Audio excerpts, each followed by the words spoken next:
Let me tell you a story that was shared with me a few years ago.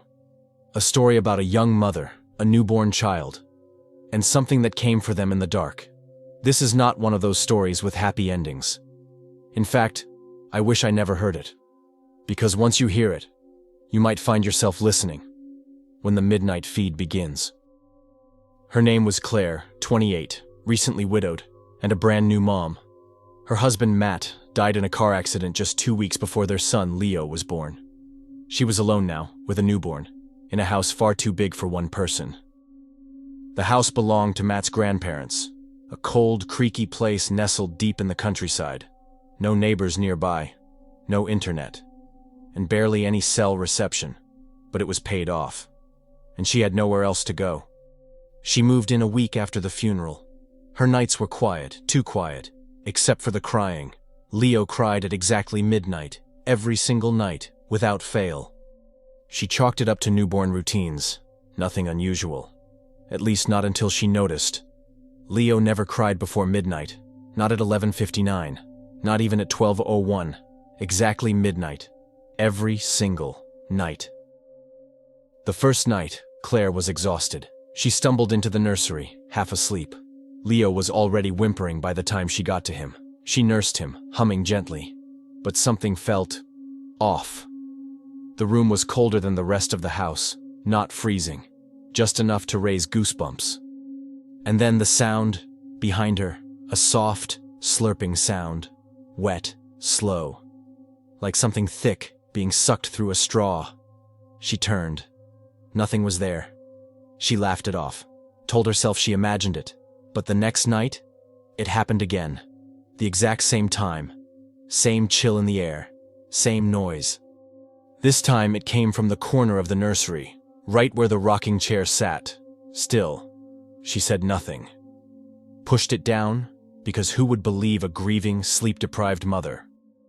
A week later, the crying changed. It started at midnight as usual, but this time it didn't sound like Leo. It was deeper, guttural, like someone mocking the sound of a baby crying.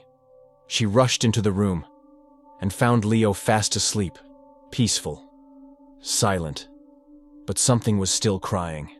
She backed out of the room slowly, and that's when she saw it, not clearly, just a shape, a dark figure sitting in the rocking chair, rocking. Slowly, she flipped the light on, empty. The chair had stopped moving, but the room was ice cold. Leo started wailing. She grabbed him, ran to her room, and locked the door. She didn't sleep. The next morning, Claire tried to call her mother. No signal. She tried driving into town, but her car wouldn't start. Battery completely dead. She found Matt's old journals in the attic, mostly work stuff. He was a photographer, but one entry caught her eye. Midnight again. Leo's crying woke me, but Claire didn't hear it. I fed him, and I swear something watched me from the corner, something hungry. There were no more entries after that.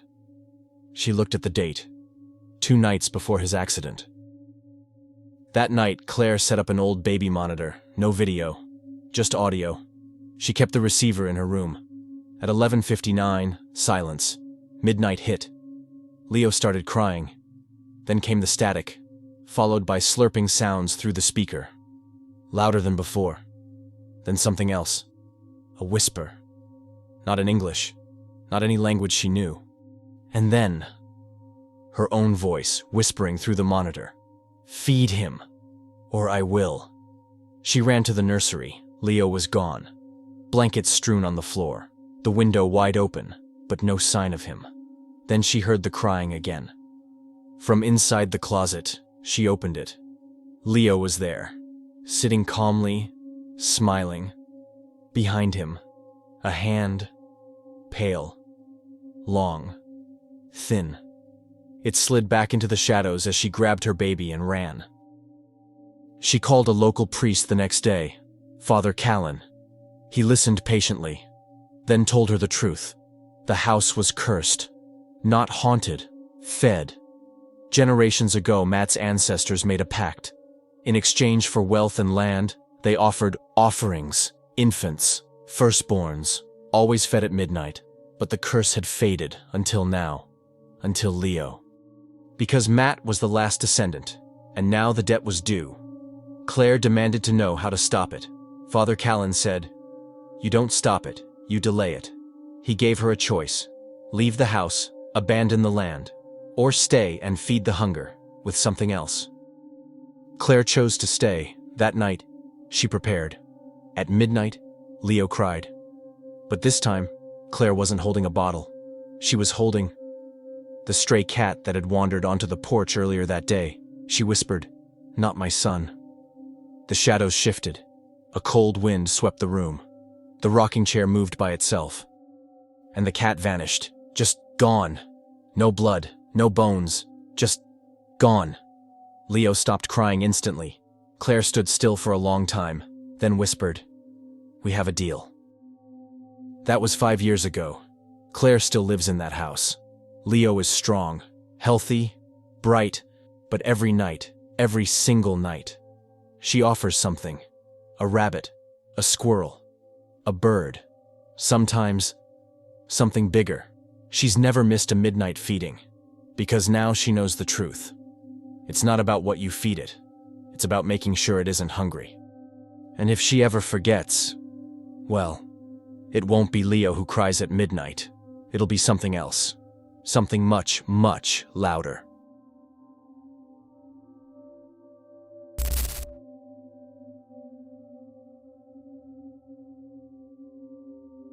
You ever hear stories about cursed objects? Dolls, mirrors, or old clocks that just give people the creeps? Well, this one's about a painting. I heard this story from a friend of a friend named Marcus. He's an art restorer, works for a small museum in upstate New York. Loves antiques. The older and weirder, the better. One Saturday, he went to a small estate auction in a forgotten little town called Glen Marrow. The place was eerie on its own. Mist-covered streets, cracked pavement, houses that looked like they hadn't seen fresh paint in decades. Classic horror movie vibes. Anyway, the auction was in this crumbling Victorian manor. Among the clutter, Marcus found an oil painting that immediately grabbed his attention. It was beautifully done, early 1800s, framed in thick, blackened wood, and it showed a family of 5 standing in front of a fireplace: a man, a woman, and 3 children. But here's the thing. None of them had faces. They were just smooth, blank ovals where their features should be. And yet, even without eyes or mouths, Marcus said he could feel them watching. Naturally, he bought it. $50. Bad idea. Back at his studio, Marcus set the painting on a stand, thinking he'd clean it up, maybe restore some of the faded areas. But the moment he turned on his work light, something odd happened. He swore that the background behind the family shifted, like the shadows around the fireplace flickered, even though there was no actual fire in the painting. He brushed it off. Long day, dim lighting, imagination. But things kept happening. At night, he started hearing footsteps in the hallway outside his apartment studio. Then whispers, too low to make out, but unmistakably real. His lights would flicker at exactly 3:03 a.m. every night. And worst of all, the painting changed. At first, he thought he was imagining it, but after a few days, he was sure. A 6th figure had appeared. A child, off to the side, barely visible at first, but it got clearer each night. Marcus took a photo of the painting to compare it with earlier ones. And yeah, there it was. The child wasn't part of the original work. He ran it through digital filters and found faint outlines of other faces, screaming faces, hidden in the paint layers, like ghosts trapped beneath the surface. That's when he stopped sleeping. One night, he dreamed he was inside the painting. The fireplace was roaring, the air was thick with smoke, and the faceless family stood silently, motionless, staring at him. He tried to speak, but no sound came out. Then the 6th child looked at him. It had his face. Desperate for answers, Marcus did research on the painting's origin. He traced it to a reclusive artist named Elias Mooring, who went mad in 1839. Elias was obsessed with capturing the soul, not just the image, of his subjects. Rumor had it he discovered a technique involving oil mixed with human remains, blood, bone ash. He died by suicide. Burned himself alive in front of the last painting he ever made. The one Marcus now owned. Turns out every person Elias painted disappeared soon after. Gone without a trace. Local legend said they were trapped in the brushstroke, prisoners in pigment. Marcus started seeing the sixth child move. Its eyes would follow him. Then one day, his friend Anna came by. She took one look at the painting and froze. "That's my sister," she whispered. "She vanished when we were kids." Marcus thought she was joking, but Anna broke down crying. The girl in the painting was her sister, Nora. She begged Marcus to destroy it. He tried. He burned it, or at least he thought he did. But the next morning, the painting was back on the easel, completely intact, except now. The sixth child was gone, replaced by a woman in her 20s, Anna. Marcus couldn't take it anymore. He locked the painting in a crate, drove 2 states over, and dumped it into a river. He moved away, changed his number, vanished from everyone's life. But a few months later, I got an email. No message, just an image attachment. It was a painting, the same one. And now, there were 7 people. One of them looked just like Marcus. They say paintings can last forever. Maybe even longer than souls. So if you ever come across an old painting at a yard sale, especially one that gives you that wrong feeling, don't bring it home. Not everything that watches you from a wall wants to be forgotten.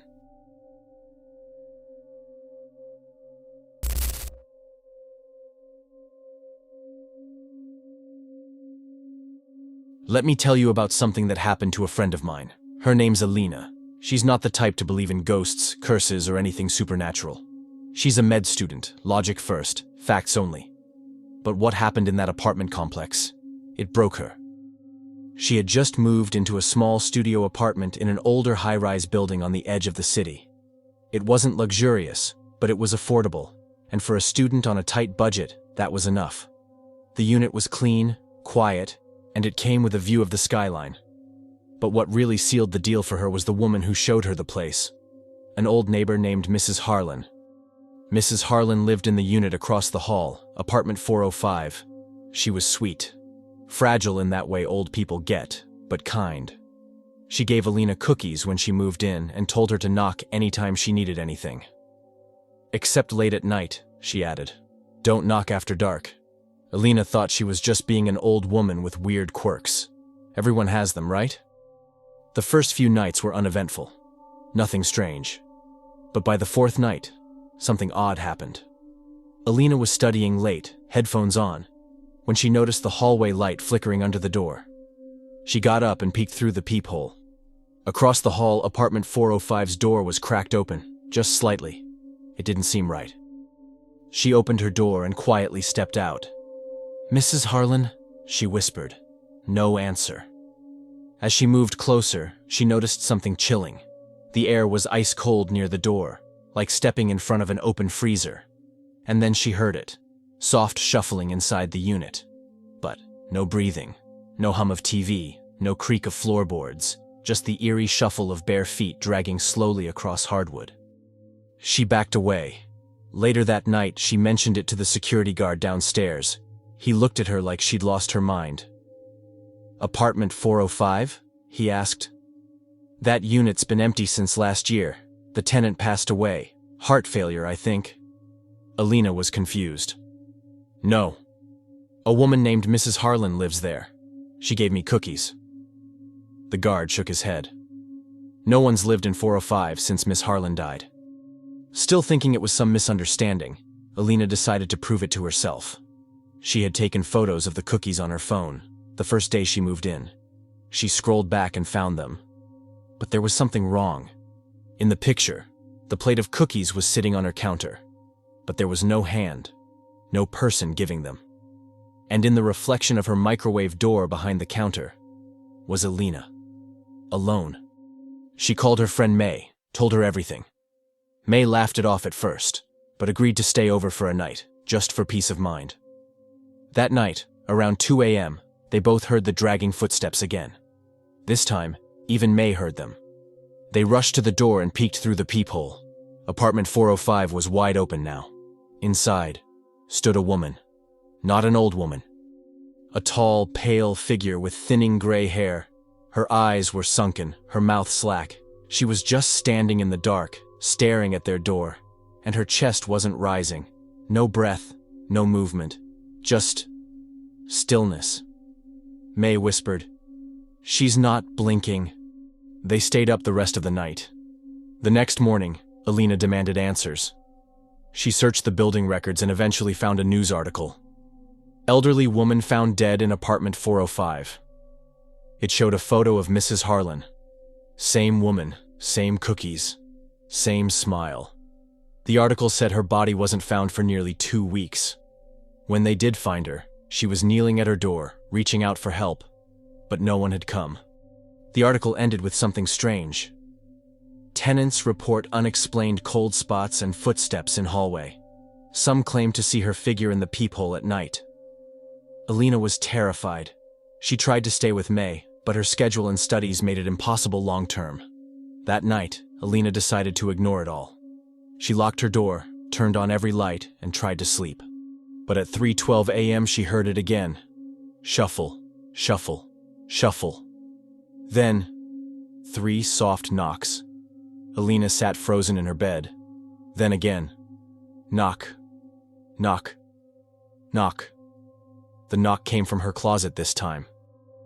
When morning came, Alina was done. She packed, called for a moving truck. But as she stepped out with her suitcase, her heart froze.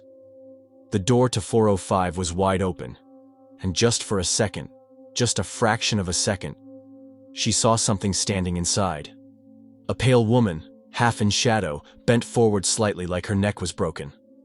Her mouth was open wide as if screaming, but there was no sound. Her eyes were black. Alina ran. But just before the elevator closed, she turned back. Through the narrow hallway, she saw her own apartment door. And through her peephole, a shadow was watching. Alina never went back. She moved to a new place, far away. And for months, nothing happened, until she got a package in the mail. No return address. Inside was a plate of cookies. Same kind, same arrangement, and a note that read, "Don't knock after dark."